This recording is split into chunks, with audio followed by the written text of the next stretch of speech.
ফার্স্টেই জানাই extremely sorry এতদিন পর ভিডিও দেওয়ার জন্য। আসলে জীবন পথে মাঝে মধ্যে ভগবান যে নতুন করে টেস্ট নেন এবং স্ট্রাগল করান সেটা না টের পেলাম এই উইকটাতে।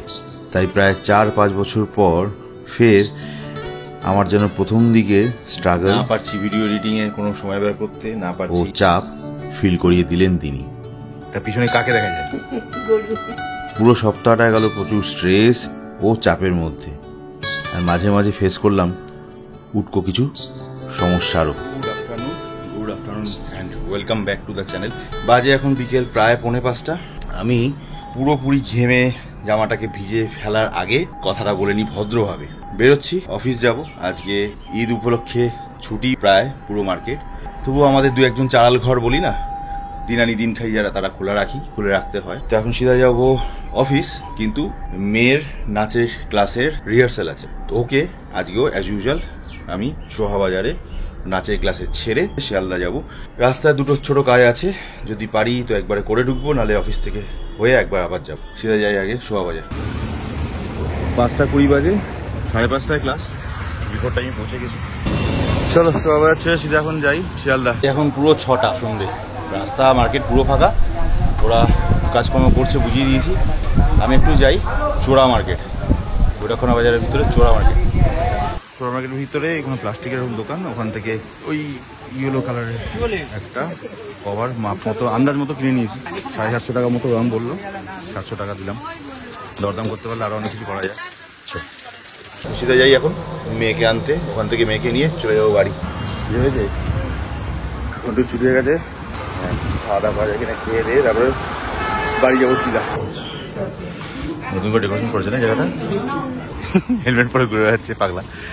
এই দেখো মিয়ামরা থেকে কিছু খাওয়া দাওয়া ঘরের জন্য নিয়ে নিয়েছি, এই সেই গ্যারেজের উপরে টাঙাবার জন্য প্লাস্টিকটা। পুরো 8:30, ঘন্টু আর ঘন্টুর বাবা একটা জিনিসপত্র নিয়ে ঢুকলাম। ঘরে ঢুকে যা ভেবেছিলাম তাই, যে কারণে ওকে যেতে দিইনি। মেয়েকে আনতেও মানা করে দিয়েছিলাম, আমি গিয়ে নিয়ে এলাম। ধুম জ্বর এসছে। এর যে প্রবলেমটা কি থেকে হচ্ছে কিছুতেই বোঝা যাচ্ছে না, পেটের ব্যথাটা মাঝে মধ্যে থেকে করে উঠছে। তখন সেদিন রাতে এলো ধুম জ্বর 102.5, বাধ্য হয়ে কড়া ডোজের ওষুধ খাইয়ে তবে গিয়ে জ্বর প্রায় আধা ঘন্টা পরে থামালাম। জ্বর একটু নামলে মেয়ে মায়ের জন্য নিয়ে বসলো গিটার।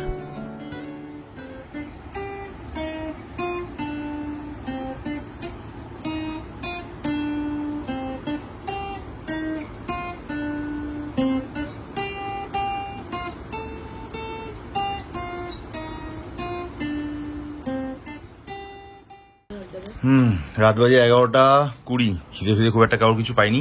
এনার জ্বর ফর এসেছিল, একটু কাত হয়ে গেছিল, এখন একটু সোজা হয়েছে। ওষুধ ওষুধ খেয়ে হ্যাঁ 0 ডিগ্রি হয়ে গেছে, রাইট, ভুল বলছি। এই রুটি আর আমার জন্য নবরত্ন কুরমা নিয়েছে, নিজেরা কি নিয়েছে পনির। এরপর থেকে প্রতিদিনের রুটিন প্রায় একই হয়ে দাঁড়ালো। রোজ বাড়ি থেকে অফিস, অফিস থেকে বাড়ি, আর রিমার জ্বর, মাঝে কয়েকটা ঘটনা যেগুলো না বললেই নয়। 11টা বাজে, মঙ্গলবার 18th জুন। কাল রাতেও অব্দি ভালো রিমার জ্বর এসেছিল। কালকে রাত্রেবেলা প্লাস্টিক কিনে নিয়ে এসেছিলাম ওই আমাদের গ্যারেজের উপরে ভয়েরটাকে ঢাকা দেওয়ার জন্য। অ্যামাজন থেকে আরেকটা প্রোডাক্টের অর্ডার দিয়েছিলাম, সেটা একটু আগে এসছে। কি আছে দেখাচ্ছি একটু পরে। 12:30 বাজে, গাড়ি পিছিয়ে দিয়েছি আপাতত।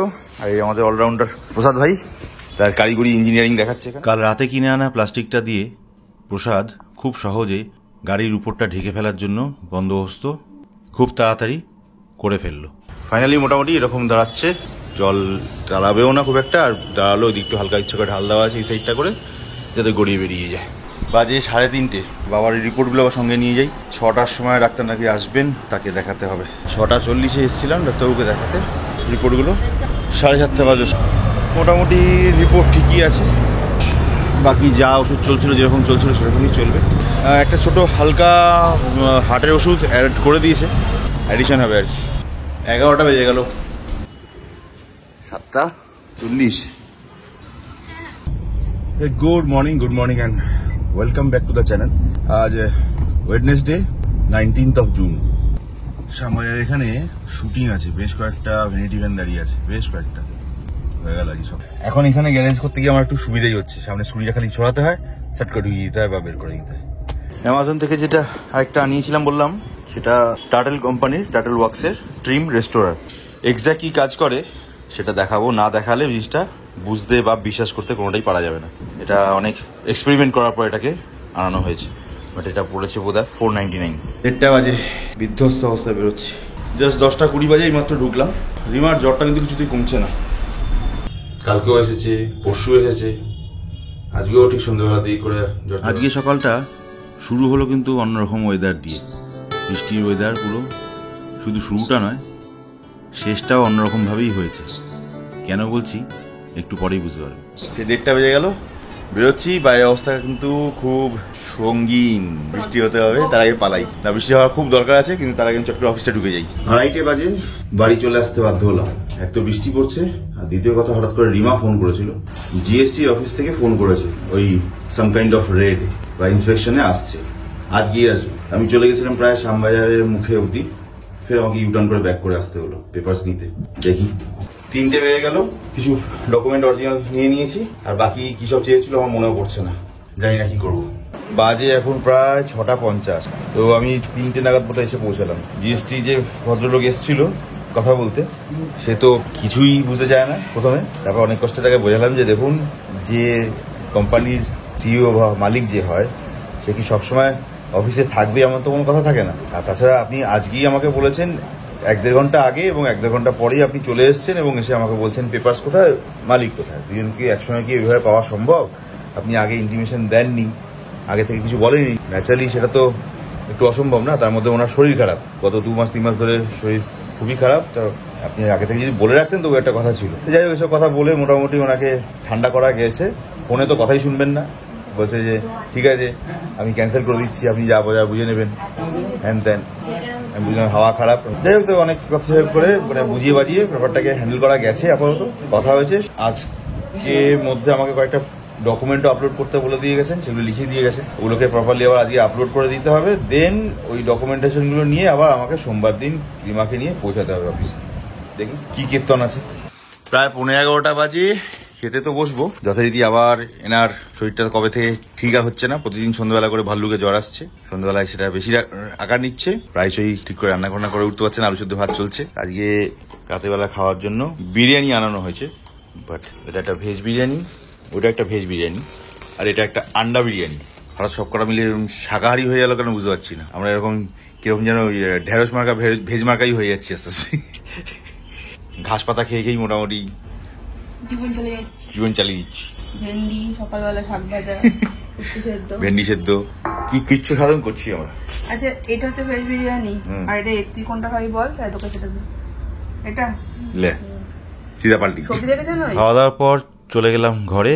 দুপুরবেলা যা সব ছড়িয়ে ছিটিয়ে গেছিলাম জিএসটির পেপারস খোঁজার জন্য, সেগুলোকে আবার যথাস্থানে গুছিয়ে যেতে হলো, রেখে শুতে যেতে হলো। পরের দিন আবার মেয়ে স্কুল আর আমার সুইমিংয়ের জন্য রেডি হতে। Good morning. আজকে ফ্রাইডে, চললাম সিধা মেয়েকে স্কুলে দিয়ে সুইমিং। 9:30 বাজে। আজকে বাইরে বেয়ে স্নান যাত্রা জগন্নাথ দেবের। আশেপাশে যতগুলো খাওয়ার দোকান ছিল, 3টে খাওয়ার দোকানই পুরো বন্ধ। ব্রেকফাস্টে কিছু জুটলো না, সিধা এখন যাই বাড়ি। চলো, আজকে শুক্রবার, বেলা বাজে প্রায় 1:15, খাওয়া দাওয়া হয়ে গেছে, সিধা যাবো অফিস। এই স্পেশালিটি হচ্ছে, এটা আমাদের এই টোটাল যে ফ্ল্যাট কমিউনিটি আছে তাদের মধ্যে একজন ফ্ল্যাট ওনার আছেন কাজলদা বলে, কাজল কুন্ডু। উনি থাকেন মালদায়। উনি প্রতি বছর এই নতুন আম উঠলে, ভালো আম উঠলে, সেখান থেকে ভালোবেসে আমাদের ফ্ল্যাটের জন্য অন্তত কিছু না হলেও 350-400 পিস আম উনি প্রত্যেকবার পাঠিয়ে দেন ফ্ল্যাটের প্রত্যেকের জন্য। এই বছরও অন্যথা হয়নি, অ্যাজ ইট ইজ এসছে। অন্তত 1-1.5 কিলো ভাগে তো পড়েছি প্রত্যেকে। তো আমগুলো এত বিউটিফুল খেতে, ল্যাংড়া আম বোধহয়, অসাধারণ। বৃষ্টির সিজন, তাই কেদারনাথে যাওয়ার সময় আমরা একটা রেনকোট কিনেছিলাম, স্পেশাল রেনকোট এটা। আজকে জগন্নাথ দেবের স্নান যাত্রা, ওই জন্য ছোট্ট করে একটু ঘরে পুজো করলাম। বেশি কিছু করতে পারলাম না, শরীরটাও ঠিক নেই। দেখা যাক পথের দিন কিছু ভোগ রান্না করতে পারি কিনা। জগন্নাথে ইচ্ছা থাকলে করতে পারবো। ভালো করে মাথা ঠেকিয়ে প্রণাম করো। করেছ? কি বললে জগন্নাথকে? কিছু বলনি? বলনি যে ওড়িশি ডান্সটা যেন ভালো করে মাথায় ঢোকে, ভালো করে করতে পারি। প্রসাদ পুজো হয়ে যাক, বাকিটা তারপর দিচ্ছি। প্রসাদ দেবো, পুজো হয়ে গেছে। এখনই প্রসাদ ভাগ করছি। আমাদের এই সিকিউরিটি অনুপদা আর প্রসাদ এসছে, যা হোক প্রসাদ নিয়ে যাবে, প্রসাদ নিয়ে যাবে। 10টা বাজে 10 মিনিট বাকি। আজকে বোধহয় প্রায় 4-5 দিন হবে, ভুলেও গেছি, মনে নেই কিচ্ছু।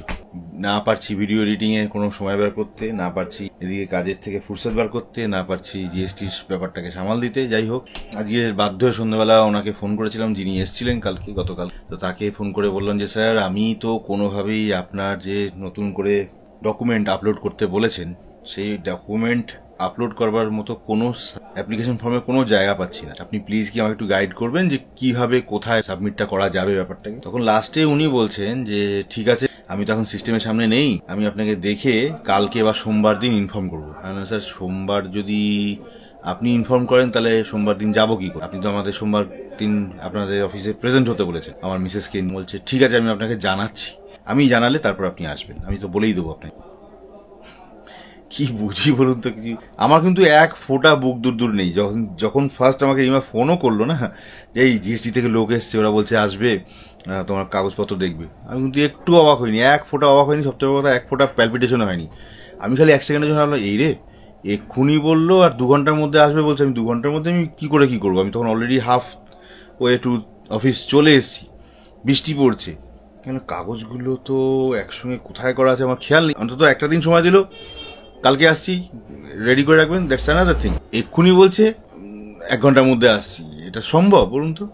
আমি ওইটুকুই আমার টেনশন, মানে ওই টেনশনটাই হয়েছে। আবার রিটার্ন করেছি বাড়িতে, ওই যে হাবাপিটা হচ্ছে ওটাই টেনশন, এছাড়া কোনো টেনশন আমার ছিল, এক ফোঁটা টেনশন হয়নি। আমি জানি ও কি করবে আর কি করতে চায়। এই সরকারি লোক আমার হ্যান্ডেল করা অভ্যাস হয়ে গেছে। যাই হোক, এখন যা করবেন উনি করবেন। চলো, বাজে এখন 10টা। সিধা অয়ন গতকাল আজকে 2 দিন ধরে আসছে না, জ্বর হয়েছে বেচার, ঠান্ডা ফান্ডা লাগিয়েছে, ওষুধ খেয়েছে। ভাই আবার এখন আবার ফাইনাল খবর নিল, মানে ওই আপন ভাই, সে খবর নিল আগামীকাল উনি আসলেও আসতে পারেন। কি জানিস এগুলো? আমি বানাই পুজোর মিষ্টি। কিসে পুজো? স্নান যাত্রা। তুমি স্নান করবে তার জন্য পুজো দিয়েছো? আমি করবো কেন? তাহলে কে? জগন্নাথ করেছে। ও, আমাকে তখন থেকে জগন্নাথের চেলা বলছে। জগন্নাথের চেলা কে গো? জানি না। আচ্ছা, জগন্নাথ কার রূপ অ্যাকচুয়ালি বলো? নারায়ণ বলো, কৃষ্ণ বলো। কৃষ্ণের তার পিছনে কাকে দেখা যায়? গরু। এটা ছানা পোড়া, মালপোয়া, এটা ছানা ভাজা। পরদিন অর্থাৎ শনিবার দিন সারাদিন পর অবশেষে আমার সারা সপ্তাহের দৌড় এসে শান্ত হলো।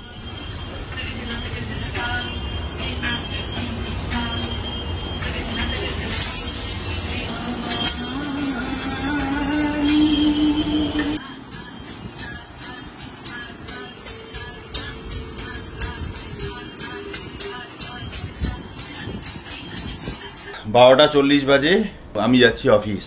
তার মধ্যে এরকম অবস্থা, জয় আসছে না। তো জয়ের যদিও কালকে শ্রাদ্ধ শান্তাদি মিটেছে, তো জয় আসছে না। তার মধ্যে আবার অয়নও আসছে না 3 দিন। এদিকে 2টো ছেলে আগে ছেড়ে দিয়ে বসে আছে, একটাকে ছাড়িয়েছিলাম, একটা ছেড়ে দিয়ে বসে। এর ফলে হয়ে গেছে কি, এখন 4 জন শর্ট, 8 জনের মধ্যে 4 জন কাজ করছে। পড়ে যাচ্ছে প্রেশার আমার উপরে। জয় যদি সোমবার থেকে জয়েন করে তাহলে হয়তো একটু স্বস্তি নিঃশ্বাস ফেলতে পারবো। টিল দেন লড়তে রহো।